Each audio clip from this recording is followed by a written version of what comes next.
Cyung Wanara. Cerita dari Jawa Barat.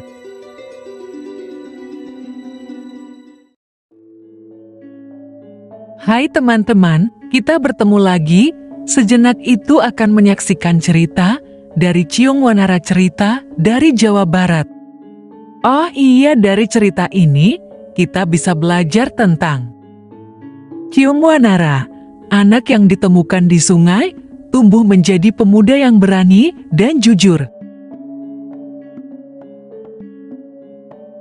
Dia tidak takut untuk menghadapi tantangan dan mengemban misi mencari identitasnya. Pesan ini mengajarkan kita untuk menjadi berani menghadapi kehidupan dan jujur pada diri sendiri. Setelah mengetahui kejahatan yang dilakukan oleh Prabu Barmawijaya dan Dewi Pangrenyap, Cyung Wanara memastikan bahwa keadilan terwujud. Dia tidak membiarkan kejahatan tersebut dibiarkan begitu saja, melainkan bertindak untuk membawa mereka ke pertanggungjawaban. Pesan ini mengajarkan pentingnya memperjuangkan keadilan, bahkan jika itu berarti melawan kekuatan yang lebih besar. Aki dan Nini Balangantrang, pasangan tua yang menemukan Cyung Wanara di sungai, menunjukkan kasih sayang dan kesetiaan yang luar biasa.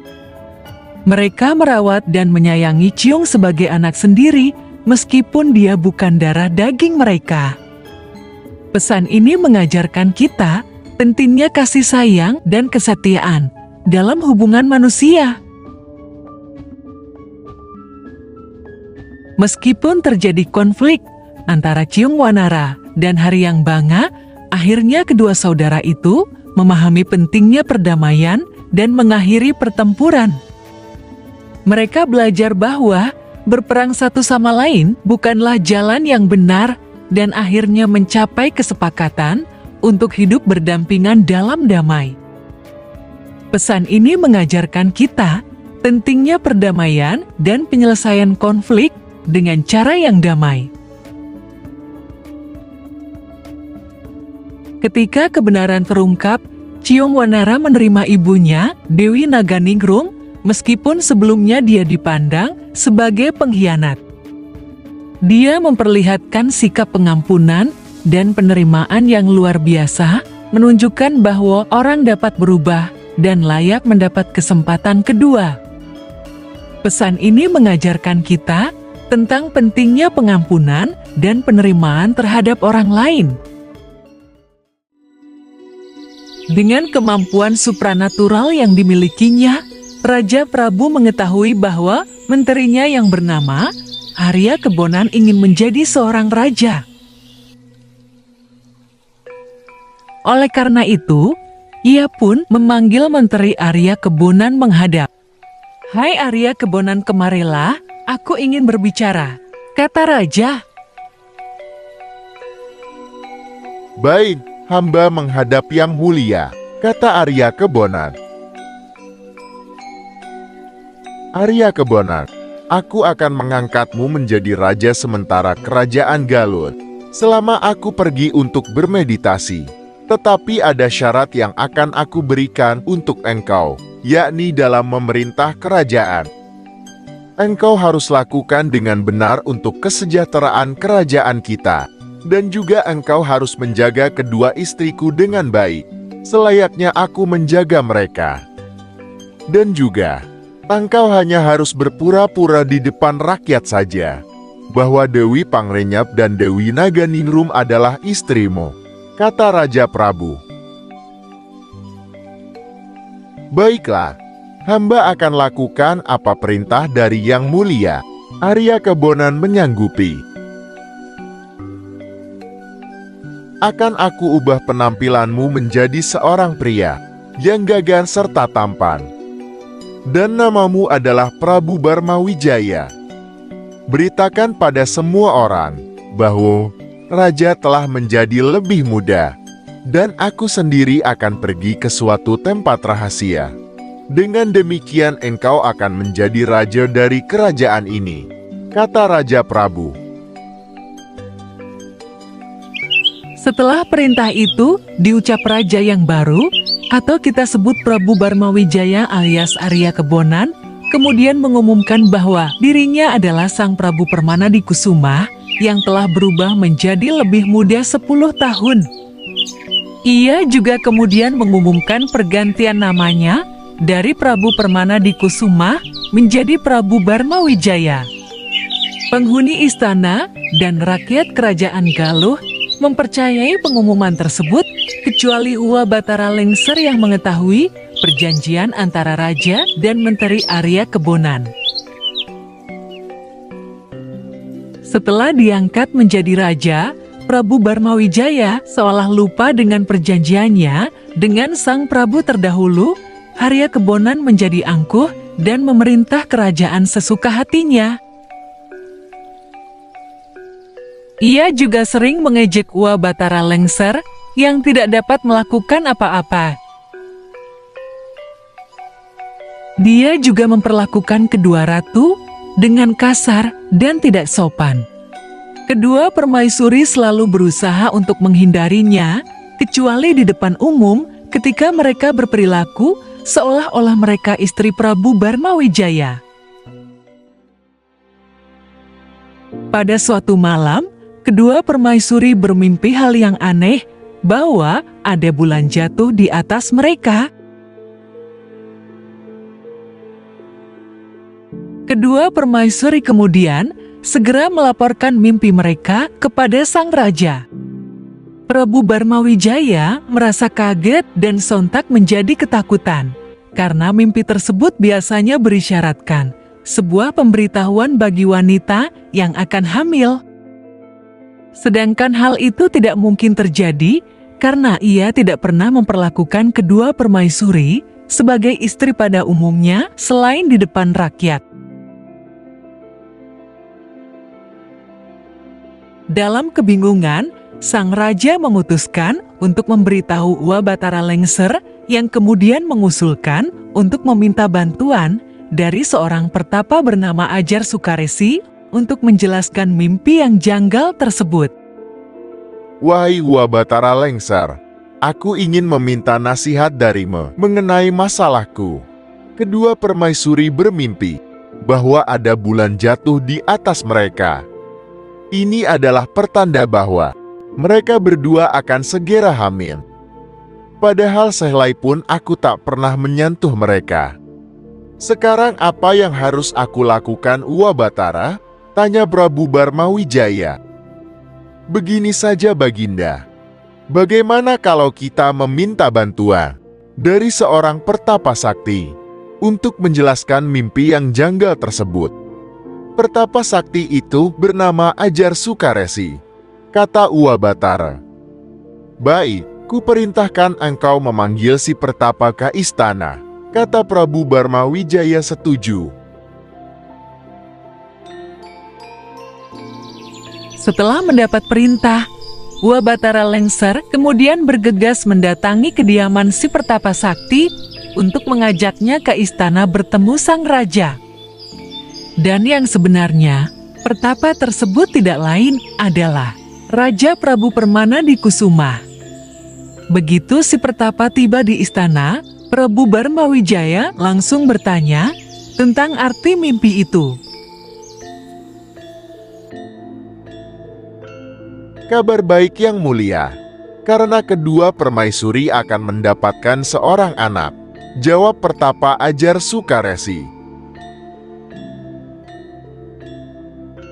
Prabu Barmawijaya sangat marah mendengar ucapan tersebut karena selama ini ia tidak pernah sedikit pun menyentuh kedua permaisuri.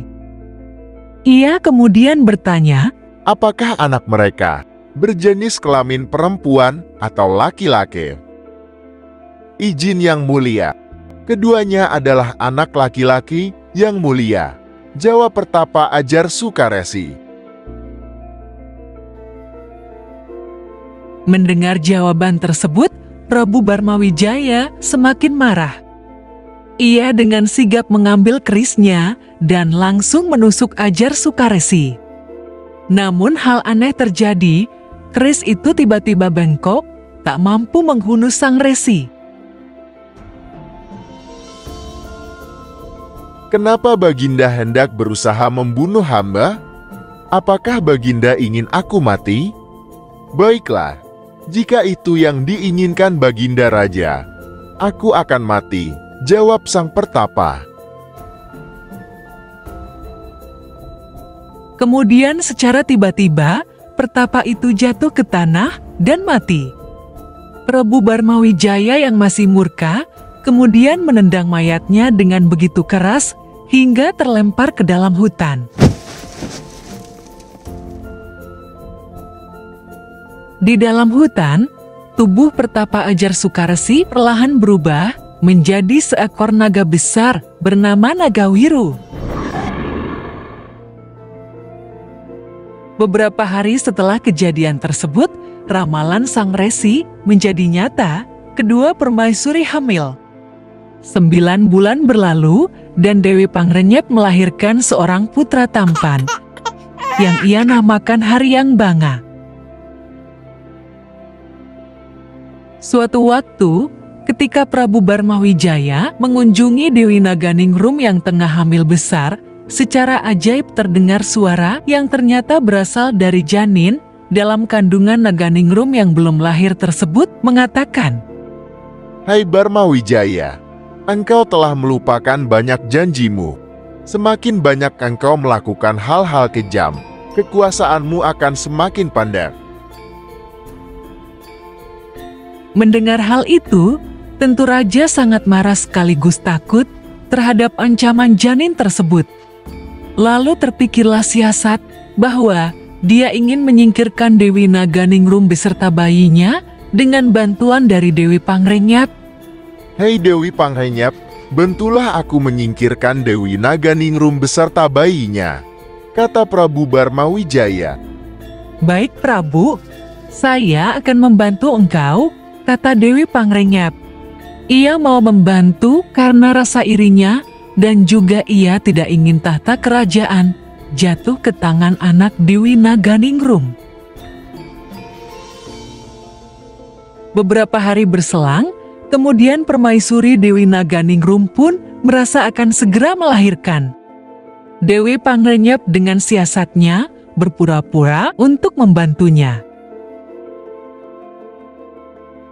Akhirnya, Dewi Naganingrum melahirkan seorang bayi laki-laki yang tidak kalah lucu dan tampan dari kakaknya Haryang Banga. Secara diam-diam, bayi laki-laki yang baru saja dilahirkan Dewi Naganingrum ditukarnya dengan seekor anak anjing. Dan bayi yang sebenarnya dimasukkan ke dalam sebuah keranjang. Dewi Pangrenyep pun meletakkan sebutir telur ayam. Ia kemudian menghanyutkan bayi tersebut ke sebuah sungai.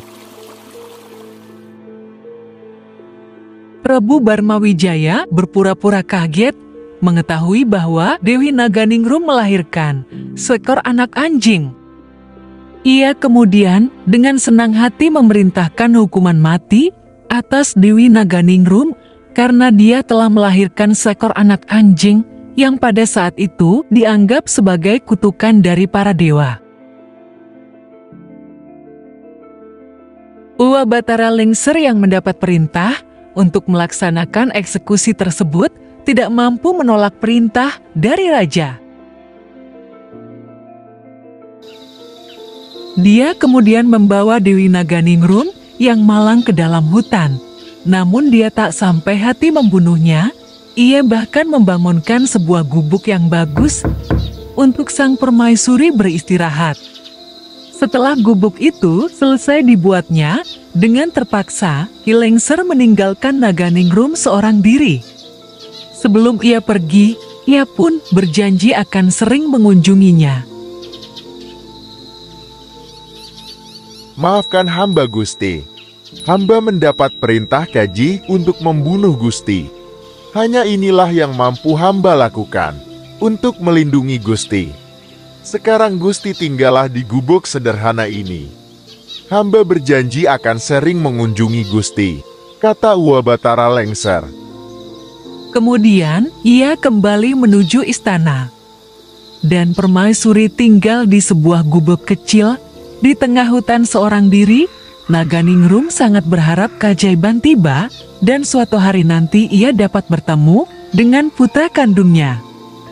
Karena Naganingrum sangat yakin bahwa ia melahirkan seorang bayi laki-laki yang sangat lucu, bukan seekor anak anjing. Ia pun berharap dapat kembali ke istana dan hidup bahagia bersama keluarganya.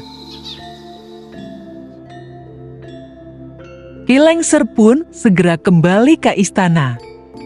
Ia langsung menghadap raja dan melaporkan bahwa tugasnya untuk membunuh Dewi Naganingrum sudah dilaksanakan dengan baik.